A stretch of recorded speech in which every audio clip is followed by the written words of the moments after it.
Hello, আসসালামু আলাইকুম সবাইকে। আশা করি সবাই ভালো আছেন এবং আমার কথা পরিষ্কারভাবে শুনতে পাচ্ছেন।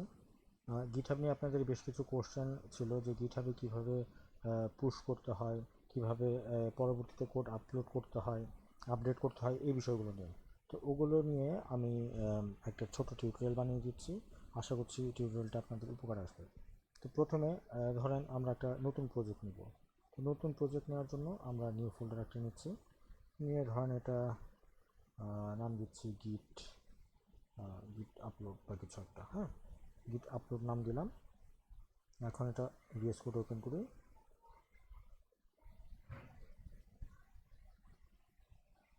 ওকে, ভিএস কোড ওপেন হয়ে গেলে আমরা এরপর যেটা করবো সেটা হচ্ছে একটা নিউ ফোল্ডার নিব, index.html। ওকে, এখানে আমরা একটা বয়লার প্লেট নিচ্ছি, বয়লার প্লেট নিয়ে নিলাম, মানে আমাদের নতুন একটা প্রজেক্ট। ধরেন আমরা এক লাইনে একটা কোড লিখি, হেডিং 1 লিখলাম, দিস ইজ হেডিং। ওকে, ধরলাম যে এটা আমাদের নতুন একটা প্রজেক্ট। তো এখন আমাদেরকে যেটা করতে হবে সেটা হচ্ছে আমাদেরকে গিটহাবের অ্যাকাউন্টে যেতে হবে। গিটহাবে অ্যাকাউন্টে কীভাবে তৈরি করতে হয় এটা তো আপনারা সবাই নিশ্চয়ই জানেন। তো গিটহাবের অ্যাকাউন্টে গিয়ে আমাদেরকে একটা নতুন রিপোজিটরি করতে হবে। তো সেটার জন্য এখান থেকে যে নিউ দিতে পারি, ঠিক আছে, অথবা ক্রিয়েট রিপোজিটরি দিতে পারি। অনেক জায়গায় অপশন আছে, তো আমরা নিউ এর মধ্যে ক্লিক করলাম। এখানে একটা নাম দিব, ধরেন এটা গিট আপলোড, যেহেতু গিট আপলোড নামে দিলাম, দিয়ে আমরা ক্রিয়েট রিপোজিটরিতে ক্লিক করব। এখন এখানে আমাদের কিছু কোড আসবে বা কমান্ড আসবে, অ্যাকচুয়ালি এটা কোড না, এগুলো হচ্ছে কমান্ড। এই কমান্ডগুলো আমাদেরকে টার্মিনালে দিতে হবে। তো আমরা টার্মিনালটা ওপেন করি। টার্মিনাল ওপেন করার নিয়ম হচ্ছে এখান থেকে মেনু থেকে টার্মিনালে গিয়ে নিউ টার্মিনাল, ওকে, অথবা কন্ট্রোল শিফট আর এই যে ব্যাকটিক, যেটা এই চিহ্নটাকে বলে ব্যাকটিক, এই control plus shift plus backtick, backtick এটা ক্লিক করলেও নতুন একটি ওপেন হয়। তো যাই হোক, আমরা এই টার্মিনাল চলে আসছে, আমরা এই সাইডে এটা বন্ধ করে দিচ্ছি। টার্মিনালে এসে আমরা এখান থেকে শুরু করব। প্রথম যে লাইনটা আছে সেটা আমরা বাদ দিব, ইকো যেটা আছে সেটা বাদ দিব, আমরা গিট ইনিট থেকে শুরু করব, অর্থাৎ গিটটাকে ইনিশিয়ালাইজ করব।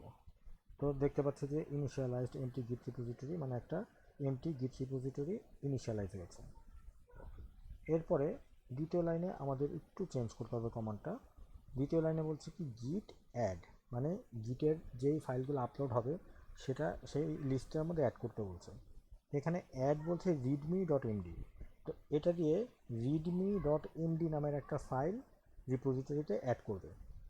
কিন্তু আমরা যেটা করব সেটা হচ্ছে আমাদের প্রজেক্টের মধ্যে যত ফাইল থাকবে সেই সবগুলো ফাইলকে আমরা ওই লিস্টে অ্যাড করব। তো সেটার জন্য আমাদেরকে গিট অ্যাড লেখার পরে একটা স্পেস দিয়ে একটা ফুল স্টপ দিতে হবে বা ডট দিতে হবে, দিয়ে আমরা যদি দেই, এন্টার দেই, তাহলে ওই লিস্টের মধ্যে আমাদের যতগুলো ফাইল থাকবে সবগুলো অ্যাড হয়ে যাবে। এরপরে আমাদেরকে যেটা করতে হবে এই লাইনটার মধ্যে বলছে যে কমিট করার জন্য গিট কমিট ড্যাশ স্মল এম, তারপরে এখানে আমরা একটা কমেন্ট লিখতে পারি। তো এখানে ফার্স্ট কমিট এটাই লিখে দিলাম। এই কমেন্টটা আমাদের ওই যখন আমাদের আপলোড হয়ে যাবে সেখানে শো করবে। তো আমি ফার্স্ট কমিট লিখে দিলাম, এন্টার দিলাম। ওকে, এন্টার দিলে যেহেতু আমি প্রথমবার করছি, যেহেতু এই পিসি থেকে এর আগে গিটের মধ্যে কোনো অ্যাকাউন্ট করা নাই, মানে আমার তো অ্যাকাউন্ট ছিলই, বাট আমি সব কিছুকে সরিয়ে ফেলছি। আমার উইন্ডোজের মধ্যে যত জায়গায় রেজিস্ট্রিতে ছিল ওগুলো সব আমি সরিয়ে ফেলেছি, যাতে আপনারা এই জিনিসটা দেখতে পান। তো এই জিনিসটা যেটা আসবে সেটা হচ্ছে যে আপনার যে ইমেল অ্যাড্রেস আছে এবং ইউজার নেম আছে, গিটহাবের যে ইউজার নেম আছে সেটা দিয়ে এই পিসিটাকে বা এই ডিভাইসটাকে আপনার গিটহাবের অ্যাকাউন্টের সাথে অথরাইজ করে দিতে হবে, ভেরিফাইড করতে হবে। তো এই জন্যই আমার এখানে দেখেন যে ইউজার ডট ইমেল, এখান থেকে আমার ইমেলটা যাচ্ছে গিটহাব যে ইমেল দিয়ে খোলা হয়েছে, এবং আমার নামটা চাচ্ছে, এবং এই কমান্ড দুটোই আমাকে ইউজ করতে হবে। জাস্ট এই ইমেলের জায়গায় আমার গিটহাবের ইমেলটা দিব, এবং এই নেমের জায়গায়, ইউর নেমের জায়গায় আমি আমার ইউজার নেমটা দিব। তো আমার যেই ইটা দিয়ে গিটহাব অ্যাকাউন্টটা ওপেন করা আছে সেটা হচ্ছে এই অ্যাড্রেসটা। তো আমরা এখানে এই লাইনটাকে কপি করি, এই লাইনটাকে কন্ট্রোল সি দিয়ে কপি করে আমরা এখানে পেস্ট করলাম। পেস্ট করে এই যে সেকেন্ড কোডটা যে আছে সেটার ভেতরে আমরা এতটুকু ডিলিট করে আমরা দিচ্ছি ইমেল অ্যাড্রেসটা। ইমেল অ্যাড্রেসটা একটু দেখে নিই আমি, 95, ওকে, 95, ওকে। ইমেল অ্যাড্রেসটা আমার দেওয়া হয়ে গেছে @gmail.com, এন্টার দিলাম। আমার ইমেল অ্যাড্রেসটা এখানে সেট হয়ে গেছে। এখন দ্বিতীয় যেটা আছে যে আমার প্রোফাইল নেই, এটা আমি কপি করলাম, কপি করে পেস্ট করলাম। এই জায়গায় আমার প্রোফাইলের নামটা দিতে হবে। তো প্রোফাইলের নামটা আমি পাবো হচ্ছে এই জায়গাটার থেকে, যেখানে এই যে আমার প্রোফাইলের নাম হচ্ছে এটা। তো এটা আমি এখানে দিয়ে দিই, ওকে, দিয়ে আমি এন্টার করলাম। তো আমরা ছিলাম কোন পর্যন্ত, আমরা কমিটের লাইনে ছিলাম। সো এই যে এই কমিটের লাইনটা, এই লাইনটা আমাদেরকে আবার দিতে হবে। এখন আমরা যদি দেই যে git commit -m first commit, okay, এখন দিলে দেখেন এখন কিন্তু আর আগেরটা আসে নাই। এখন আমাদের লিস্টের মধ্যে কি কি আছে, ফাইলের নাম কি কি আরও ডিটেলস যেগুলো আছে সেগুলো আসছে। তো ওকে, ফাইন। এখন আমাদেরকে ব্রাঞ্চ সিলেক্ট করে দিতে হবে। সেই জন্য আমরা গিট ব্রাঞ্চ যে লাইনটা আছে এই কমান্ডটা আমরা কপি করে নিতে পারি অথবা লিখে দিতে পারি। তো লিখে দিচ্ছি গিট ব্রাঞ্চ ড্যাশ বড় হাতের এম মেইন। এটা মেইন ব্রাঞ্চে যাবে। ব্রাঞ্চের বিষয়গুলো আসলে একটু অ্যাডভান্স বিষয়, সেগুলো আমাদের জানা দরকার নেই, আমরা সবসময় এই মেইন ব্রাঞ্চেই করব। এন্টার দিলাম, দিয়ে এখন আমরা এই লাইনটাকে কপি করব। এই লাইনটাকে কপি করে আমরা এখানে পেস্ট করব, পেস্ট করে দিয়ে দিব, ফাইন। এখন আমাদের লাস্ট যে লাইনটা আছে গিট পুশের লাইনটা, এখানে আমাদেরকে git push dash u origin main এটা লিখে আমরা যদি দিই এবং আমাদের সব কিছু যদি ঠিক থাকে, যেহেতু আমাদের এটা একদম নতুনভাবে মানে ডিভাইসটাকে অথরাইজ করা হচ্ছে, সেই ক্ষেত্রে আমাদেরকে আবার এই ব্রাউজারটাকে দিয়ে একটা অথরাইজেশন চাবে তারা, সেই জন্য এই পপ আপটা আসছে। তো এগুলো আসলে পরবর্তীতে আসবে না, আমাদেরকে জাস্ট সিম্পলি এই 5টা কমান্ড রান করলেই কাজ হয়ে যাবে, যেটা একদম for the very first time আমরা এই জিনিসটা করছি। সেই জন্য আমাদের এই পপ আপ বা ওই যে আমরা ইমেল অ্যাড্রেস ইউজার নেম এগুলো দিয়েছি এগুলো দিতে হচ্ছে। একবার দেওয়া হয়ে গেলে আমাদের আর সমস্যা হবে না। যাই হোক, আমাদের এই পপ আপটা আসছে, এখান থেকে sign in with a code এই অপশনটাই আমি দিচ্ছি, আমি সবসময় এটাই ইউজ করি। এখন আমাকে একটা কোড দিয়েছে, ওকে, এই কোডটা আমাকে কপি করতে হবে। কপি করলাম এবং নিচে যে লিঙ্কটা আছে সেই লিঙ্কটাতে ক্লিক করলে আমাকে এই জায়গাটায় নিয়ে যাবে, ঠিক আছে, ডিভাইস অ্যাক্টিভেশন। সেখানে গিয়ে আমি কন্টিনিউ দিব, কন্টিনিউ দিলে আমাকে এটা পেস্ট করতে বলবে কোডটাকে, ওকে, দিয়ে আমি কন্টিনিউ দিলাম। এখন এই অথরাইজ গিট ইকোসিস্টেম এই বাটনটাতে ক্লিক করব। এখন আমাকে এখন আমাকে এখন আমাকে পাসওয়ার্ড দিতে হবে। তো আমি পাসওয়ার্ডটা দিয়ে দিচ্ছি। আপনার গিটহাব অ্যাকাউন্টের যে পাসওয়ার্ড সেই পাসওয়ার্ডটা আপনাকে কিন্তু এখানে ইউজ করতে হবে। তো এটা দিয়ে কনফার্ম করলাম।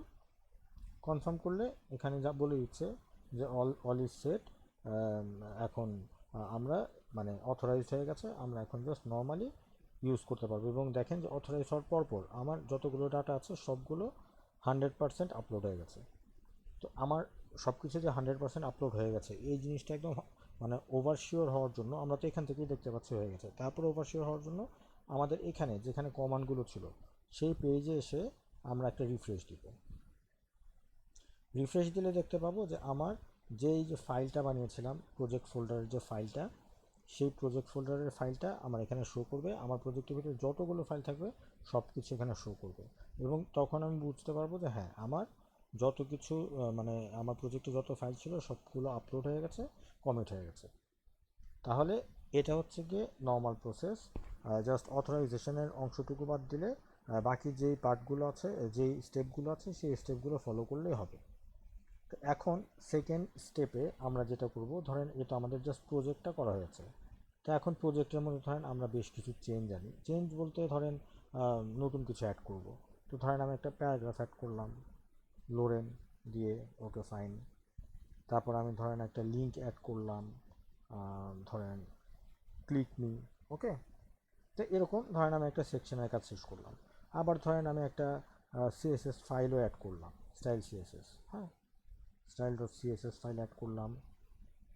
তারপরে সেই সিএসএস ফাইলটাকে আমি আমার ইসের সাথে অ্যাড করে দিচ্ছি, কি বলে, আমার যে হেড আছে সেই হেডের মধ্যে ইন্ডেক্স এইচটিএমএল ফাইলের সাথে অ্যাড করে দিচ্ছি। তো সেটার জন্য আপনারা সবাই জানেন যে লিঙ্ক দিয়ে আমাকে জাস্ট এই ফাইলটাকে অ্যাড করে দিতে হবে। ওকে, করে দিলাম।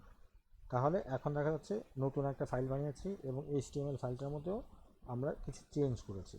আবার ধরেন এখানে একটু ডিলিটও করি, যে ধরেন এই যে হেডিং, ঠিক আছে, দিস ইজ হেডিং।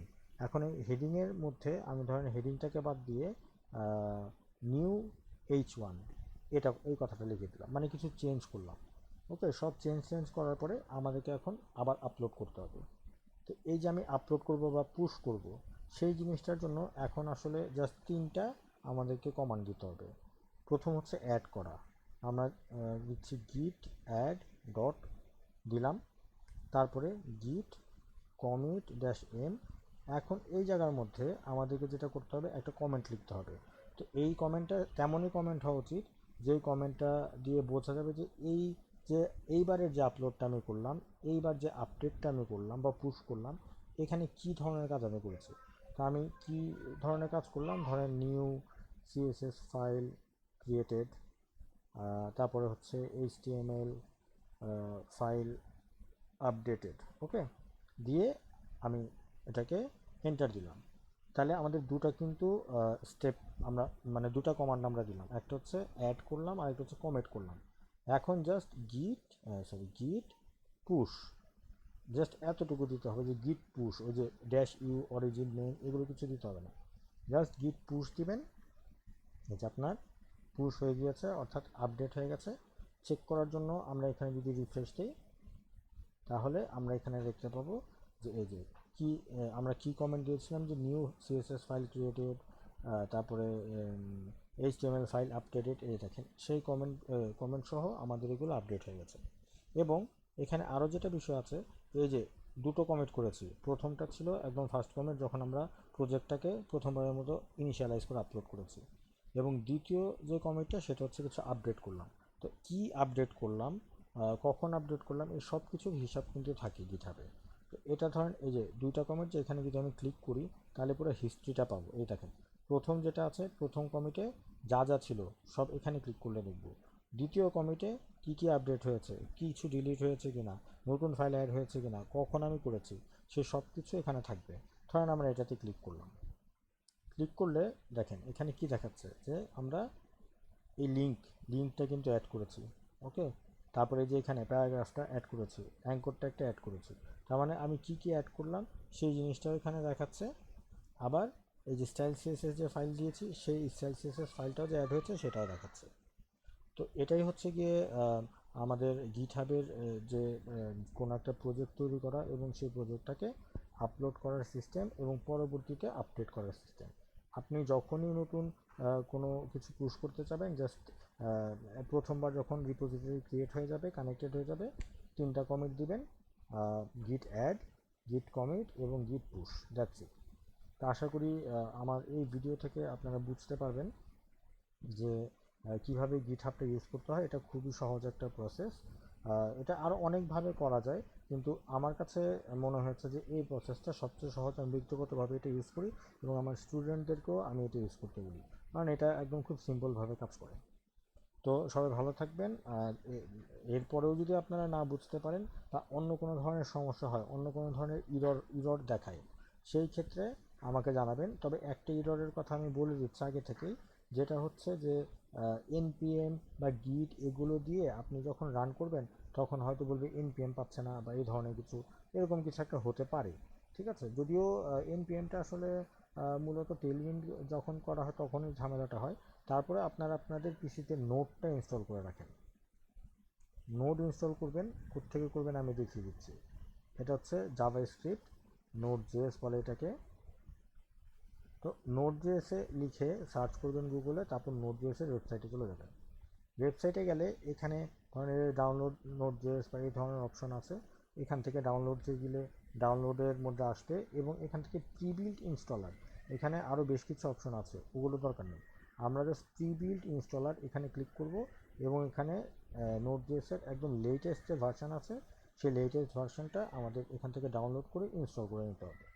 ইনস্টল করে নিলে আমরা এই জিনিসটা যে ইনস্টল হয়েছে কিনা সেই জিনিসটা চেক করব কোত্থেকে, সেই জিনিসটা আমরা চেক করব হচ্ছে আমাদের টার্মিনাল থেকে।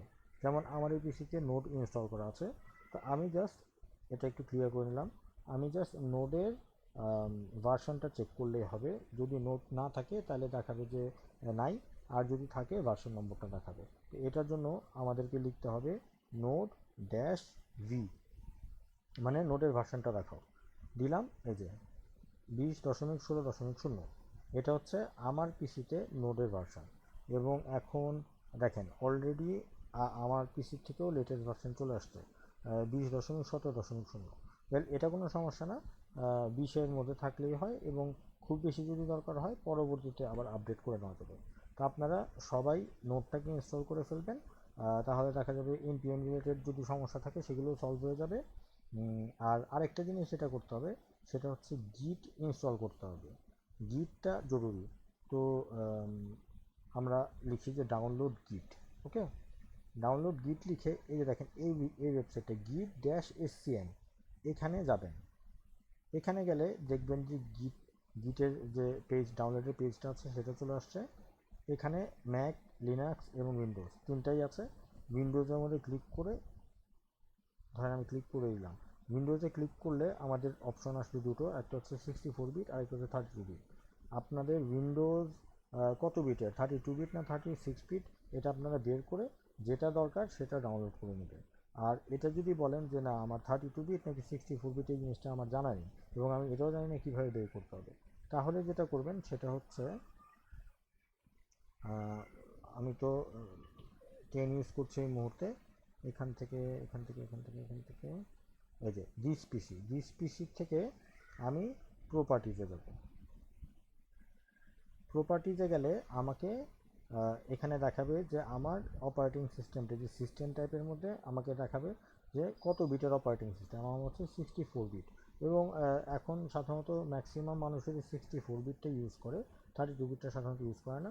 তবে এখান থেকে চেক করলে আপনার 32 বিট হলে এখানে লেখা থাকবে, আপনি তাহলে 32 বিট ডাউনলোড করে ইনস্টল করে নেবেন, আর 64 বিট হলে 64 বিটটা ডাউনলোড করে ইনস্টল করে নেবেন। তো আজকে এই ভিডিওটা এই পর্যন্তই থাকুক, সবাই ভালো থাকবেন এবং কোথাও যদি কোনো সমস্যা হয় আমাকে জানাবেন। ঠিক আছে? ওকে, তাহলে আল্লাহ হাফেজ, সবাই ভালো থাকবেন।